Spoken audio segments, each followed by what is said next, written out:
Tonight, smoky skies. You can even smell like the wood and everything, like it's like dangerous. How Winnipeggers are coping with the poor air quality and what you can do to stay safe.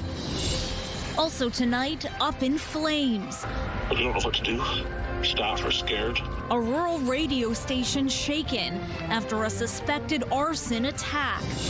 Plus, AI operators speaking. That frees up our call takers to handle the actual emergent calls. How soon you may be speaking to an artificial intelligence when you phone Winnipeg Police.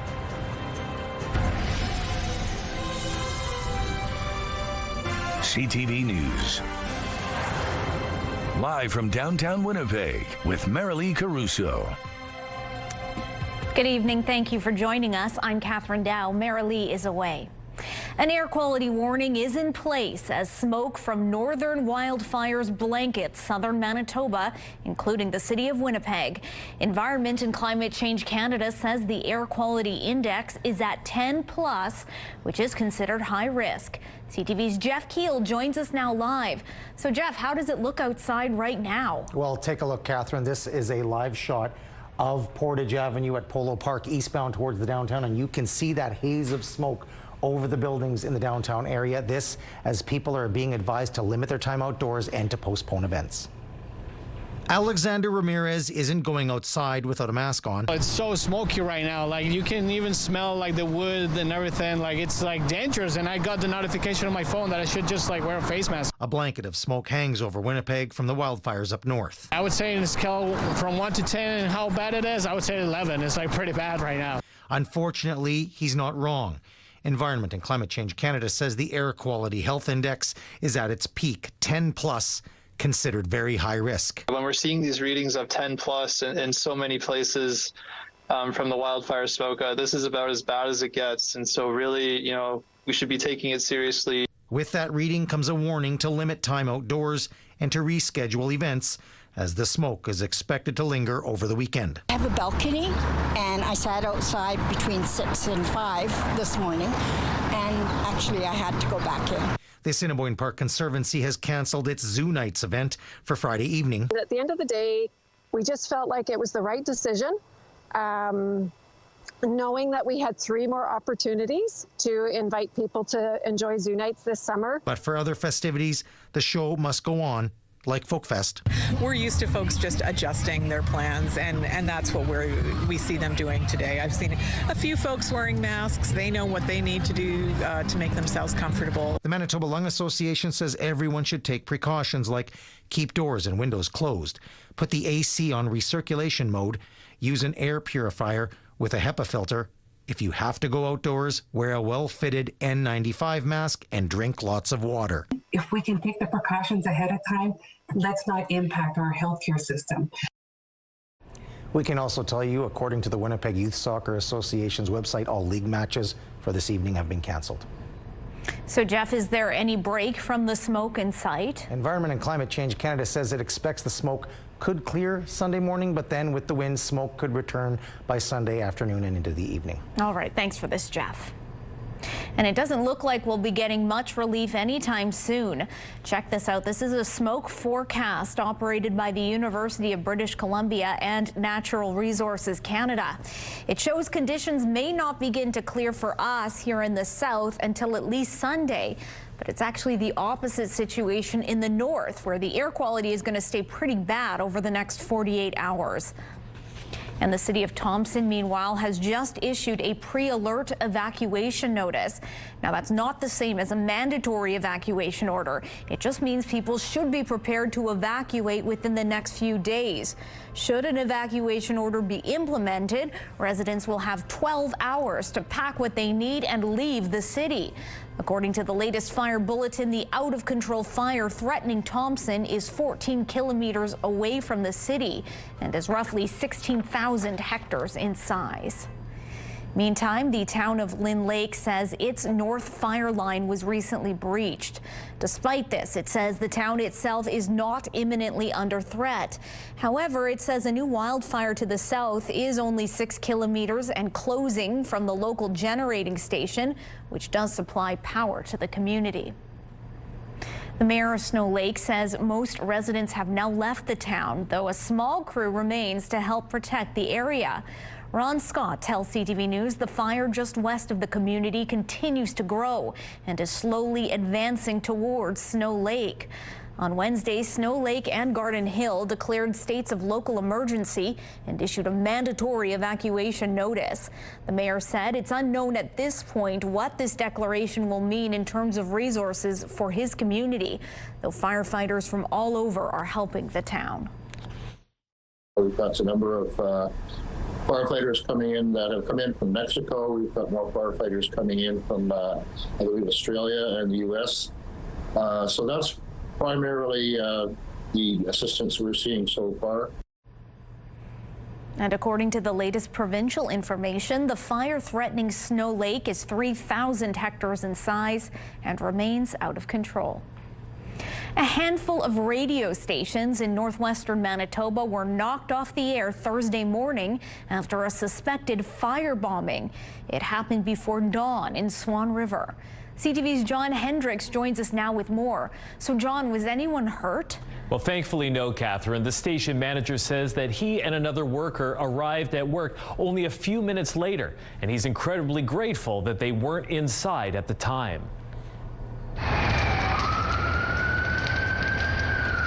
This is the scene that met Bill Gade when he arrived for work at CJ Radio yesterday morning.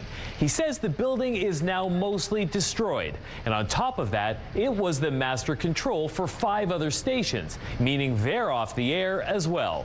Gade says surveillance video shows a person on a bike riding up to the building and throwing a firebomb through the window of the studio. We don't know what to do. Staff are scared. Everything's bad. We got into the building yesterday. It's all destroyed. We were at this morning again to regroup. Some of us slept some last night. So we're trying to, at least prioritize disaster recovery and get going on something. Meantime, RCMP have confirmed they are investigating the fire and believe the cause to be incendiary. So, John, is there any word on a possible motive? Catherine, RCMP say it's too early to say. However, Gade tells us that he's been receiving threats in recent days over his station's news coverage of that head-on collision near Swan River in which 3 people died. All right, thanks for this, John. Today marks a difficult anniversary. It was 10 years ago today that Thelma Kroll was last seen. The 57-year-old left her home in the Grassy Boulevard area for a walk on the morning of July 11, 2015. Some of her personal belongings, like her glasses and mobile phone, were later found in the Civic Park area. 3 years later, her remains were found by a hunter in a wooded area in the RM of Taché, about 40 kilometers from where she was last seen. Police believe the person responsible for her death was familiar with that area and may even have lived or worked there. In a statement, Winnipeg police thank the public for the hundreds of tips they've received in the past decade. They say, quote, "The case remains open and active, and we will continue to investigate all tips submitted to our agency. We believe the answer is still out there, and we are hopeful that with the help of the community, we can find justice for Thelma Kroll and her family." Meanwhile, police say a traveling crime ring that uses distraction techniques to swipe your valuables appears to have made its way to Winnipeg. So typically, a victim is approached by someone asking for directions or money to help pay for gas. In exchange, they offer the victim jewelry or a phone, but those items are actually worthless. At some point during the encounter, the suspects remove the victim's jewelry. Police say the suspects travel in groups, usually with vehicles that have out-of-province plates. They often have children with them. And the incidents happen during the day in busy public areas. The force says it wants the public to be aware since it's received numerous reports of fraud and theft in recent days. These are distraction techniques where, it's sort of like that old idea of like a pickpocket, but they're very successful at taking maybe bracelets off, rings off have been reported, necklaces have been stolen, and, that's quite unfortunate. Police ask those who may have been approached or had items stolen to report it on the Winnipeg Police's website. And CTV weather specialist Daniel Halmerson joins us now with the first look at your Skywatch evening forecast. Daniel, last hour you were tracking some storms. How are they looking now? Well, we still have a fair amount of activity in the southwest. You can see on the map there, Catherine. There was a warning or a special statement in effect warning about the potential development of funnel clouds through the southwest. Now that has ended according to Environment Canada, but I did receive a photo out of Napo. I'll show you it later in the hour of what looks to be appear to be a funnel cloud near that area. There's also some storms down in northwest Ontario around Fort Francis and Dryden. That area has been under a severe thunderstorm watch to start the evening. The rest of the province, as you heard from Jeff off the top, a lot of air quality warnings in effect here in the south and the north as well. Coming up, I'll tell you when we could see those kind of dissipate, but for now, looking outside, smoky skies, 20 degrees here in Winnipeg, feeling closer to 24. The wind out of the north-northwest at 23 kilometers per hour. The pressure's rising, the humidity is sitting at 75%. The Bathfitter Live Eye is brought to you by Bathfitter, your bath and shower experts for more than 40 years. Thanks, Daniel. We now know the identity of both pilots who were killed in a tragic crash near Steinbach earlier this week. 20-year-old Savannah May Royez from Ontario was one of the two students learning to fly when their small planes collided mid-flight on Tuesday near Steinbach. Her father is a career helicopter pilot. Her classmate on the second plane was identified Wednesday as a man from India by the name of Srihari Sukesh. A 23-year-old man has drowned in Whiteshell Provincial Park. RCMP, the Whiteshell Fire Department, and emergency medical services were called to Caddy Lake yesterday afternoon. Falcon Lake RCMP say 2 men entered the water, but only 1 resurfaced. Members of the fire department found the man underwater, and he was pronounced dead at the scene. Police are now investigating what led to the man's death. Manitoba's police watchdog is investigating how Brandon officers handled the arrest of a suspect who attacked a high school student with a sword. Brandon police were called to Neelan High School on June 10th. A student in a disguise had attacked another student with a sword and was out of control. 15-year-old Chinoso Onuke was the victim in the attack. He suffered wounds to his chest, abdomen, and leg and required emergency surgery. The Independent Investigation Unit of Manitoba says it's investigating a use of force by officers after the initial arrest, which led to the 16-year-old suspect requiring treatment at a hospital. The IIU is asking anyone who may have information or video footage to contact them. The teenage suspect is still in custody, charged with attempted murder. A couple more potential measles exposures to tell you about, both in Morden. The province says they both happened July 3rd, and that was last Thursday. The first is Menzies Medical Clinic on Stevens Street from 9:30 a.m. to 12:30 p.m. and the Dynacare Lab in the same building between 10:30 a.m. and 1:15 p.m. Anyone who is there during that time is asked to monitor for symptoms for about 3 weeks and to make sure their vaccines are up to date. On Thursday, a group of community members came out in support of St. Boniface Street Links. The Winnipeg Outreach Program recently lost out on a major amount of funding from the city, but the organization's message, it's not going anywhere. I don't want city funding at this point. I'm tired of the chaos. The city was giving the outreach money to 3 agencies over the last 3 years: Main Street Project, Resource Assistance for Youth, or RAY, and St. Boniface Street Links. However, going forward, only Main Street Project will receive funding for a 24-hour mobile outreach van, leaving Street Links without $118,000 in annual funding. StreetLinks founder Marion Willis says she's tired of outreach teams being pitted against each other. She says they'll go at it alone. I think my message to the city and the province now is St. Boniface Street Links unfunded and unleashed. We don't report to the city. We don't report to the province. We report to the people in this room that actually do fund the services that we provide. We will continue to provide a citywide service. We will attend encampment calls.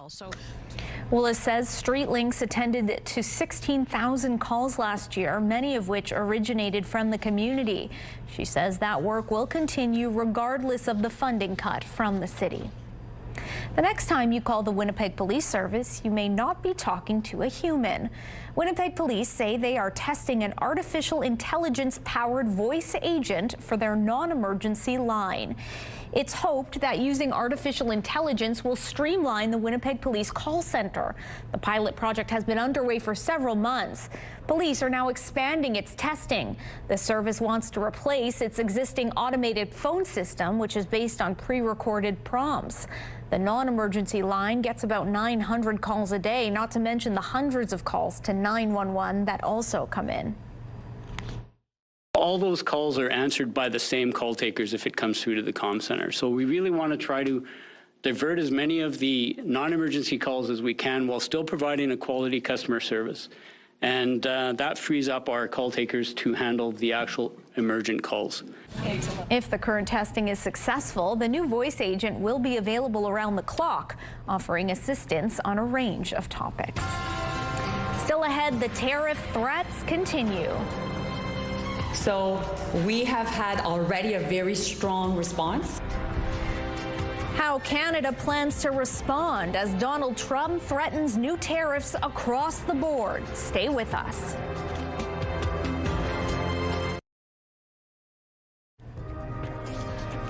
The number of people with jobs in Manitoba rose by 8,500 last month.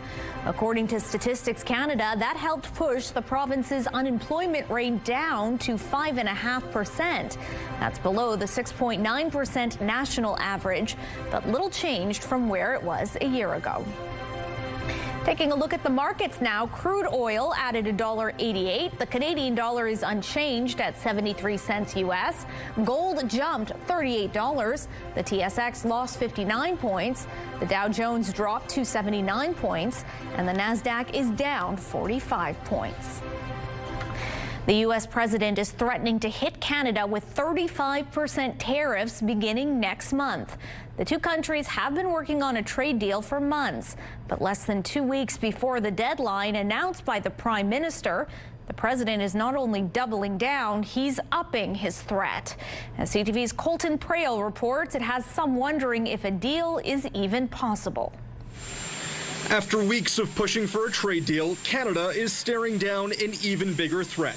Frankly, the friends have been worse than the foes in many cases. So President Donald Trump now says he'll put in place 35% tariffs beginning August 1st. The White House says it wouldn't apply to energy tariffs or goods covered by the free trade agreement. But the president hasn't confirmed that. we're going to see. It was sent yesterday. They called. I think it was fairly well received. It's what we need. So we'll see what happens. While some critics say the Liberals need to follow through on the elbows up mantra, Ottawa argues it is. Canada is the only country on earth, along with China, that has imposed so many counter tariffs. So we have had already a very strong response. Canada didn't retaliate when Trump increased tariffs on steel and aluminum and gave up billions foregoing collection of the digital sales tax after the president ended trade talks over the issue. Carney's keeping his mind very much on the end game, which is to secure that economic and security framework with the United States. Since last month, Canada's target for a trade deal has shifted. July 16th quickly became July 21st. And now Canada says the new target is August 1st, before counter tariffs will be applied. But it's the day before that deadline that could make all the difference. That's when the U.S. Supreme Court is set to decide if Trump's executive order tariffs are legal. The last possible hope for Canada. We can't trust a deal with the president. Our only hope is the courts or Congress. And if we lose the courts, well, then we know where we stand. The court decision won't impact tariffs on Canadian steel, aluminum, autos, or copper, all of which were applied under a different measure. Colton Prale, CTV News, Ottawa. Goods that comply with the existing trade agreement with the United States will not be affected by the new tariff threat. But it's not doing much to clear up confusion over just how big of a hit the Canadian economy would take. CTV's Abigail Bimman takes a closer look. It's just so much fun. The treasure bin at Rainbow Minerals may be fun. The trade war's impact on the small beading and jewelry supply business is not. American products are 25% more expensive, and they've stopped shipping south because the paperwork is too much. Ash Charania says there's lots of confusion and little help, with the new 35% threat making things worse. The small businesses are being put in the middle as a pawn. And in the game of chess, those are the pieces that are thrown to the side to get to the bigger picture. And they determine whether your goods qualify as. The federal government does offer a guide and CUSMA compliance support phone line, though many don't seem to know about it. The constant changing of the goalposts and the deadlines and the numbers continues, and that's quite toxic for business. According to U.S. trade data, in 2024, only 38% of Canadian goods entered the U.S. under CUSMA, while RBC estimates 94% of Canadian exports were actually eligible. Experts say it's a matter of businesses not wanting to deal with the paperwork headache, as well as a lack of enforcement at the border. Perhaps they thought the juice wasn't worth the squeeze because we were still getting into the United States duty and tariff free. That is no longer the case. And so it is very vital that businesses do it. In terms of the small list of products not covered by CUSMA, they include a few agricultural goods and some textiles, and others that don't meet the rules of origin requirements. The vast majority of Canadian exports do qualify for tariff and duty free to the United States. Experts say getting that CUSMA certification is crucial as everyone waits to see what President Trump's final decision on tariffs may be. Abigail Beeman, CTV News, Ottawa. And the U.S. president visited Central Texas today, getting a first-hand look at the disaster zone a week after devastating floods hit the area. The president was joined by First Lady Melania Trump as he surveyed the damage and met with local and state officials and first responders involved in recovery operations. Among the 120 confirmed dead are dozens of children and counselors at Camp Mystic, a private Christian summer camp for girls. The search continues for at least 170 people still considered missing. The U.S. president spoke afterwards about what he heard and saw. We just were making a little tour of the area. It's hard to believe the devastation. Trees that are 100 years old just ripped out of the ground. I've never seen anything like it. I've seen a lot of bad ones. I've gone to a lot of hurricanes, a lot of tornadoes. I've never seen anything like this. This is a bad one. We just visited with incredible families that, I mean, look, they've been devastated. They lost their child or two children, and just hard to believe what, I've never seen anything like it. The governor of Texas expressed praise for the federal response to the floods as the Trump administration faces questions over how early warning systems may have fallen short. Texas is also facing another flood threat in the coming days, mostly in areas north of hard-hit Kerrville. A federal appeals court in the U.S. has tossed an agreement that would have allowed an accused September 11th mastermind to plead guilty and avoid the risk of execution. Khalid Sheikh Mohammed is accused of creating and directing the plot to crash the hijacked planes into the World Trade Center. The decision to toss the plea deal was made by a panel of the federal appeals court in Washington, D.C. Canada's biggest theme park is set to open a record-breaking roller coaster this weekend. Visitors to Canada's Wonderland north of Toronto will be able to ride Alpine Fury starting on Saturday. The ride is billed as the longest, tallest, and fastest launch roller coaster in the country. It's also going to have pyrotechnics. Alpine Fury is the park's 18th roller coaster, and it's going to reach speeds of 115 kilometers per hour. I'm Joseph Bernanke. Coming up on CTV News, an inside look on the scenes of November 1963. And some sunshine on the way to end the weekend before the rain takes over to start the next work week. I'll have your complete Skywatch forecast coming up. Have a news tip? When you see news happening, let CTV News Winnipeg know. Text your tips, pictures, and videos to 10400. That's 10400. Message and data rates may apply. The Winnipeg Folk Festival is now in full swing over at Birds Hill Provincial Park, and this year is extra exciting as the festival marks 50 years of bringing people together for the love of music. CTV photojournalist Jamie Dowsett brings you the sights and sounds from the festival grounds. Who'd have thought it when they founded it in 1974 that we would be doing a 50th festival in 2025. It's such a range of artists, about 75 of them from across the world.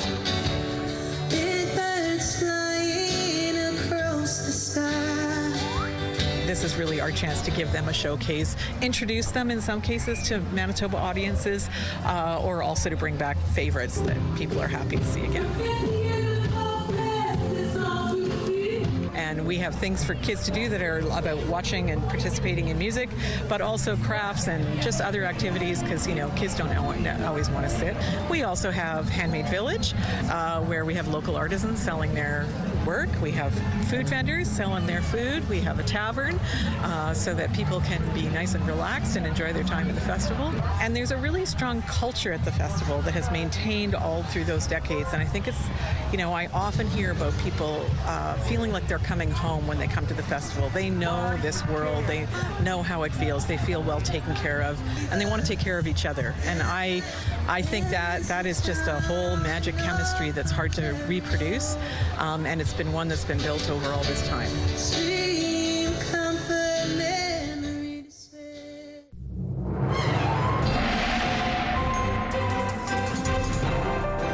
CTV Skywatch weather brought to you by South Beach Casino and Resort. Visit southbeachcasino.ca. CTV's Daniel Halmerson has your complete Skywatch weather forecast. So Daniel, for all those folk festers heading out for the weekend, for the day, how's Mother Nature going to be treating them?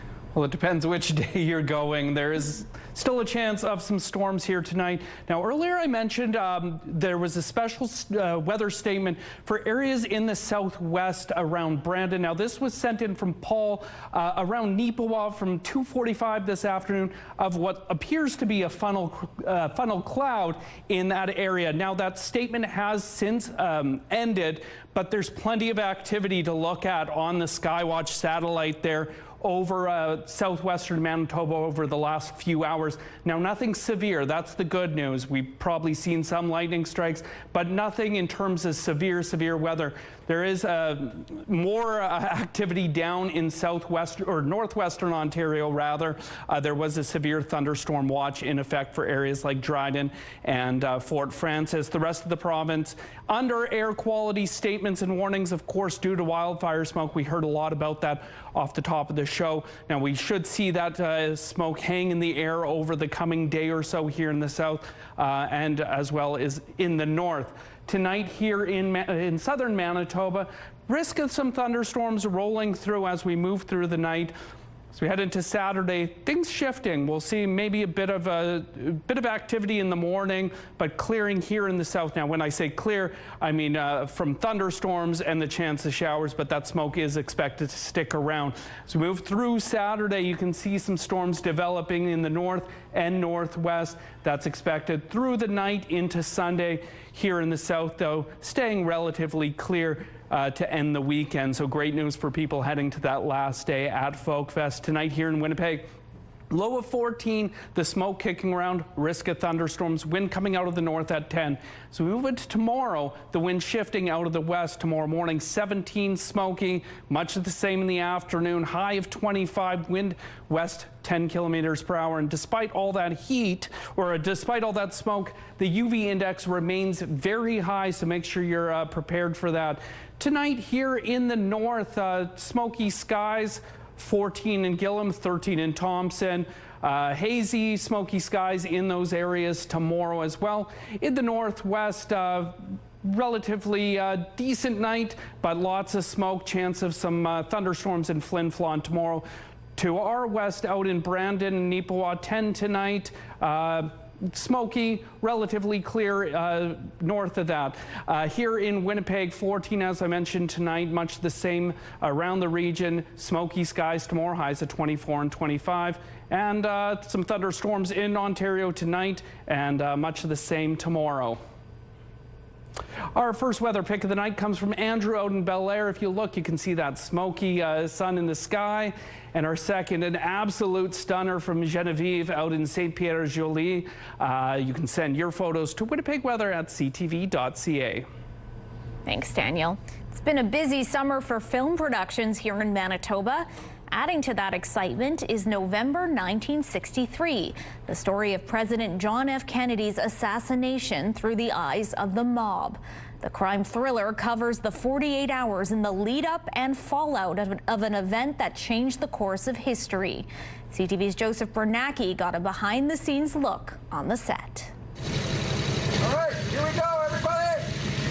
Background action! It's all business on the set of a future crime thriller. What we're doing here today is this is right after the assassination of Kennedy. Oswald, I don't want to give too much away, but I think he knows at this point he's being set up. Nicholas Solozzi is the screenwriter and producer for the upcoming film November 1963. It's a retelling of the assassination of President John F. Kennedy through the eyes of brothers Joseph, or Pepe, and Sam Giancana. They ran the Chicago outfit at the time. For Solozzi, it's as much a family story as a historical account. They were my uncles, and Pepe gave me the story, and this is really the introspective point of view of what went on, the underbelly that actually pulled this off. The movie stars John Travolta and Mandy Patinkin, among others. Solozzi said the film is inspired by conversations he had with his uncle Pepe in the 90s. Pepe actually was with Sam during those days. He was a fly on the wall. So this basically is his perspective of what he saw and heard. Initially, Solozzi wanted to shoot the movie in the Chicago suburbs. A conversation with his producing partner brought him to Winnipeg for the first time. He was soon convinced the city would be a great fit to film. You have to come up here. There's a city up here, Winnipeg. It doubles for Chicago sometimes, and I think there's some wonderful locations that we can shoot Dallas. The hospitality Winnipeg has showed us has been really second to none. Kennedy was killed 62 years ago, but Solozzi said the history is still top of mind. He said the recently released CIA documents will spark interest in his film. People are still fascinated because they know something doesn't seem right. Right now it's very topical because the people that I wrote about are now appearing in all of it. Solozzi said the entire film crew has been extremely grateful for Winnipeg hosting as they continue production. They have a targeted release date sometime in 2026. Joseph Bernacki, CTV News, Winnipeg. A rare side effect of a cancer drug that could make men's hair coloring products obsolete. We'll fill you in on the details coming up in Medical Watch.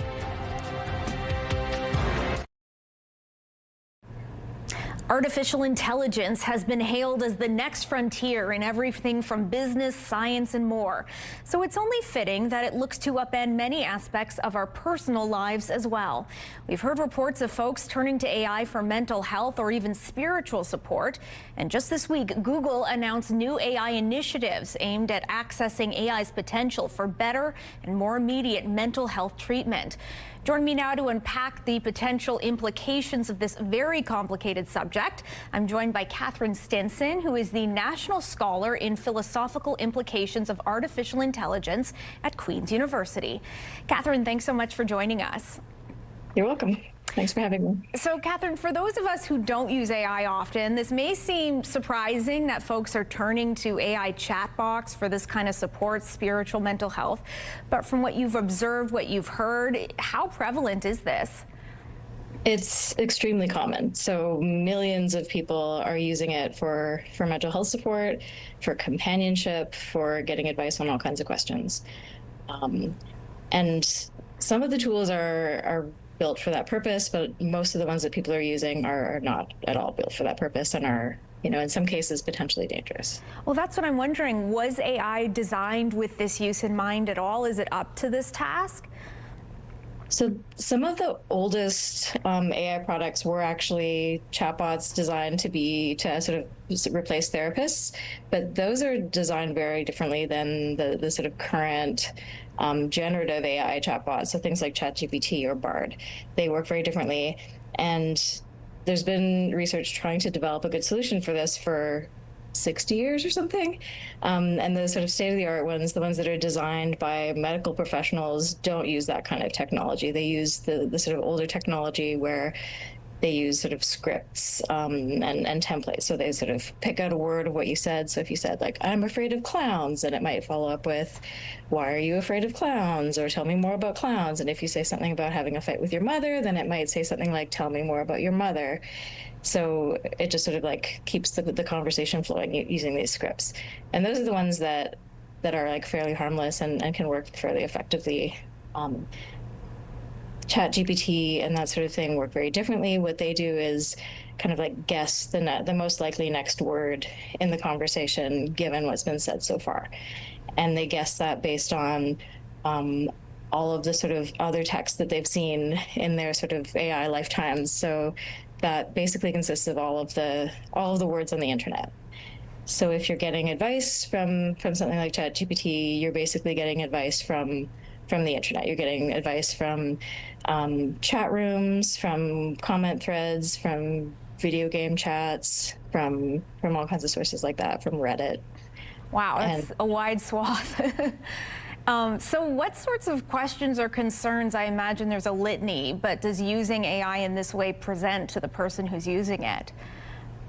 Yeah, I mean, if what you're looking for is sort of like a pat on the shoulder, a bit of a pep talk, then it can be very good for that, because one of the ways that they're designed is to be sort of like palatable and agreeable to humans. So if you've used them before, you might have noticed that they sort of agree with you all the time, that they say, that's a really smart thing to say, you're absolutely right, no matter what it is that you said. So they're sort of designed to be kind of like yes men or cheerleaders or like super fans. And sometimes that's what you want. If you're feeling down and you need sort of to be perked up, then it's probably totally harmless to use it in that way. And some people, are using it as sort of like a bedtime buddy or like a nice sort of wake me up, pick me up kind of thing. For those uses, it's probably harmless. But if you're going to it for other purposes, then being told, yes, you're right, no matter what you've just said, can be harmful. So if you're in a mental health crisis and considering self-harm, that's a situation where it's dangerous to be told, yes, you're right, you should do exactly what you just suggested. So conversely, Catherine, could this be, with some work put in and some oversight, a good option? We know not everyone has access to mental health care. It can be expensive, resources can be slim. Is this a potential to have some good use for folks if there's more kind of safeguards put in? It's really tempting to hope that it's going to work that way, because, like, as you just said, there are lots of people who are not well served by existing mental health services right now. We're in a mental health crisis. We need more resources. And since this is a very affordable and sometimes free resource, it's really tempting to want to use it this way. The issue is that for the people who are most in need, for the people who are in crisis, for the people who don't have any other resources, for the people who don't have anyone else to talk to, those are the people for whom it's the most dangerous. So it isn't really serving the existing need. The ways that it can be used safely are for the people and the kinds of problems where there are already lots of resources available. This is fascinating. We really are just skimming the surface here, but we will have to leave it there. Catherine, thanks so much for your time and for your insights. You're welcome.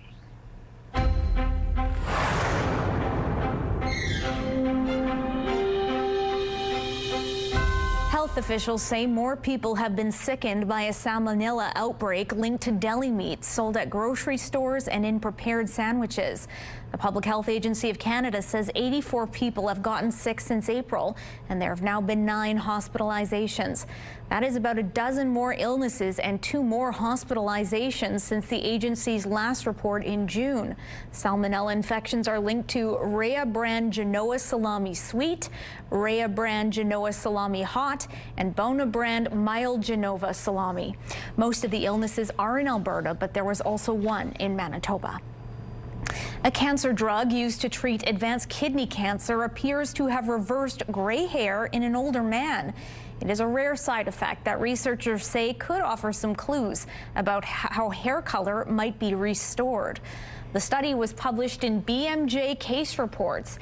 It describes a man in his 60s who was being treated with a drug called axitinib. After 6 months, his hair and mustache began to change color from the margins inwards.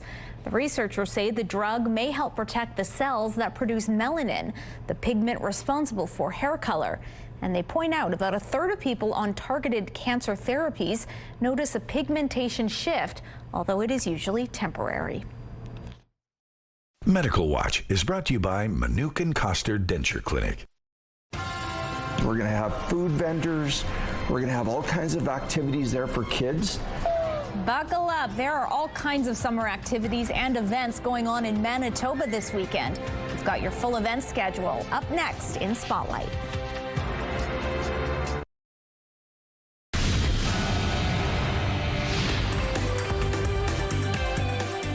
Spotlight, sponsored by the Casinos of Winnipeg, presenting Night Ranger. A heads up if you were heading to Zoo Nights tonight. The Assiniboine Park Conservancy has canceled the event due to poor air quality. Now, if you have tickets, you're told to keep an eye out for an email with info about refunds and exchanges. There are 3 more events scheduled on July 25th, August 8th, and August 22nd. The adults-only night features tours, live music, drinks and snacks, and of course, all the animals that call the zoo home. Music, rodeos, fairs, and more. Here's a look at some of the events taking place in Manitoba this weekend. The Winnipeg Folk Festival celebrates its 50th anniversary in Birds Hill Park. Icon is at the Convention Centre. The Triple S Fair and Rodeo bucks its way into Selkirk Park. Gilbert Plains is also hosting its own fair and rodeo. Souris has Peacock Days. Prairie Pioneer Days are on in Killarney. There's also the Carmen Country Fair, West Hawk Lake Meteor Festival, and Mitchell Fun Days. Or celebrate the 50th anniversary of Cuthbert Grant Day at Grant's Old Mill. You can find a full list of events this weekend on our website, ctvnewswinnipeg.ca. And if you've ever wanted to cast a line or introduce your kids to the joy of fishing, there's no better time than this weekend. The 25th Annual Fish Festival is back at the Forks. It's a family-friendly celebration of all things angling. You can learn about the world-class fishing we have in Manitoba and right here in Winnipeg. Todd Longley, a well-known local fishing guide, will be giving a catfish seminar, and there's so much more. There's going to be filleting demonstrations. There's going to be the World Championship pickerel rig tying contest where every kid wins a prize. We're going to have casting lanes. We're going to have food vendors. We're going to have all kinds of activities there for kids. So bring the kids down. There's going to be so much to see and do. Boat safety, learn about life jackets and all that stuff. Yep. And learn about our world-class fishery we have in our own backyard here in Winnipeg. And best of all, it's free. The Fish Festival is this Saturday from 11 till 3 at the Forks.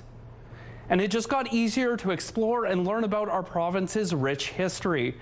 The Manitoba Historical Society has just launched a new app, MHS Insight. It can show you not only where historical buildings, cemeteries, monuments, museums, and other locations are, but their history and cultural significance. It also shows what historic sites are nearby and offers step-by-step directions to find them. MHS Insight is available for free on the App Store or Google Play. And test your knowledge with Celebrity Jeopardy at 7 and catch a double shot of Fear Thy Neighbors starting at 8. It's all right here tonight on CTV. A love letter in a bottle is found years later. That romantic story is still ahead after the break. Women's clothing provided by RW & Company. Salon services provided by S&Teak Spa Salon. Well, folks, we hit 22 today, which is a far cry from the 42.2 back in 1936, one of the hottest days on record here in Winnipeg. Over the next few days, mainly sunny skies over the weekend before some rain to start the next work week before the sun returns later Thursday. Thanks, Daniel. A romantic message in a bottle thrown from the cliffs of an island in Newfoundland 13 years ago has been found in Ireland. Yes, you heard that right. Even better, the couple behind the message is still in love. Brad and Anita Squires had been dating for a year when they decided to cast a message out to sea from Bell Island in September 2012. Anita wrote this: "Today we enjoyed dinner, this bottle of wine, and each other on the edge of the island." They shoved the letter into a wine bottle and tossed it into Conception Bay. It was found 3,000 kilometers away along Ireland's southwest coast. It would have been awkward if they had broken up and were with other partners. Happy ending there. Alrighty, that is going to do it for us. Remember, you can watch CTV News anytime on our website. Don't forget to join John Hendricks for CTV News at 11:30. Have a good night.